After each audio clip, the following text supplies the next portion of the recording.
The man who answered every call. Every night at exactly 9:17 p.m., Irwin's phone rang. It had been ringing for 11 years. He never saved the number. He didn't need to. He knew who it was, or at least who it used to be. The first time the phone rang at 9:17, it was raining.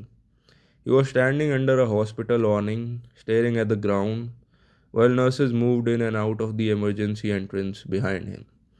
His younger brother, Samir, had died 20 minutes earlier. Car accident. It was instant, they said. It was quick. Then the phone rang. 9:17 p.m. Unknown number. He almost ignored it, but something made him answer. There was no voice on the other side, just breathing, soft and uneven, like someone trying not to cry. He didn't speak either. They stayed like that for 30 seconds, then the call disconnected. He stared at the screen. It was 9:18 p.m. He told himself it was a glitch, a coincidence, a prank. Grief does strange things to the brain. The next night at exactly 9:17 p.m., the phone rang again. Same number, same silence, same breathing. This time he spoke. Hello? The breathing paused, then resumed. It was slower and calmer. He felt something cold move down his spine.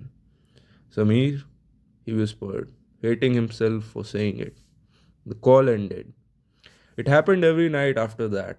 9:17 p.m. Never early, never late. Always 30 seconds. Always breathing. There were never any words. Arvind changed phones, he changed SIM cards, he moved apartments. But the calls continued. He contacted his service provider. They told him the number didn't exist in the system. He stopped telling people about it. Because when he did, they looked at him the way people look at someone fragile, someone breaking. Years passed, the calls continued. But something changed. The breathing began to sound different, stronger, and it was healthier, like someone growing older. At first, it had sounded young, broken, trembling. Now it sounded steady, adult, and sometimes, just sometimes, it sounded like it was smiling. You can hear a smile in breathing. It lifts at the edges.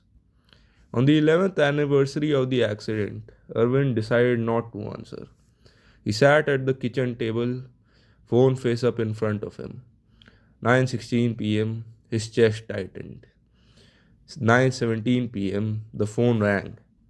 The screen lit up, unknown number. He let it ring. Once, twice, three times. Then it stopped. The apartment felt wrong. Too quiet. He waited. But there was nothing. He exhaled slowly. Maybe it was over, he thought. Maybe whatever part of him had needed this ritual had finally healed. Then his landline rang. He hadn't used the landline in years. It startled him so badly the chair scraped across the floor. The ringing was louder, sharper, more urgent. He stared at it. 9:18 p.m. It shouldn't be possible. He picked it up. There was silence. No breathing. Just faint static. Then there was a voice. It was clear. It was calm. It wasn't young. It was not broken. It was his own voice. Why did you leave me there? His fingers went numb. The accident. He had never told anyone the full truth. He had been driving. He had looked at his phone just for a second. Samir had told him to watch the road. He didn't. The truck came fast, too fast. He survived, but Samir didn't. The official report blamed weather. It was speed, it was bad luck. Arvind had never corrected it. On the phone, his own voice continued. You always answer. Why didn't you answer that night? The line went dead. The call stopped after that. No more 9:17 p.m. No more breathing, no more silence. For weeks he waited, but there was nothing. The apartment felt normal again. Too normal. He almost missed it. One evening, months later, Arvind found an old voicemail notification on his phone, dated 11 years ago, 9:17 p.m. He didn't remember saving it. His hands trembled as he pressed play. It wasn't breathing, it was traffic, rain, a car engine, and his brother's voice. Panicked, Arvind picked up the phone. A horn blared, metal screamed, the voicemail cut off. Length 30 seconds.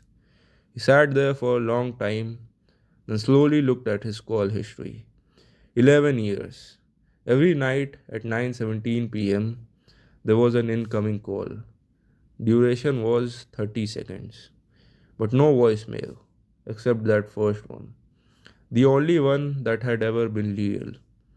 Grief doesn't always scream, sometimes it calls. At the same time, every night, until you finally listen.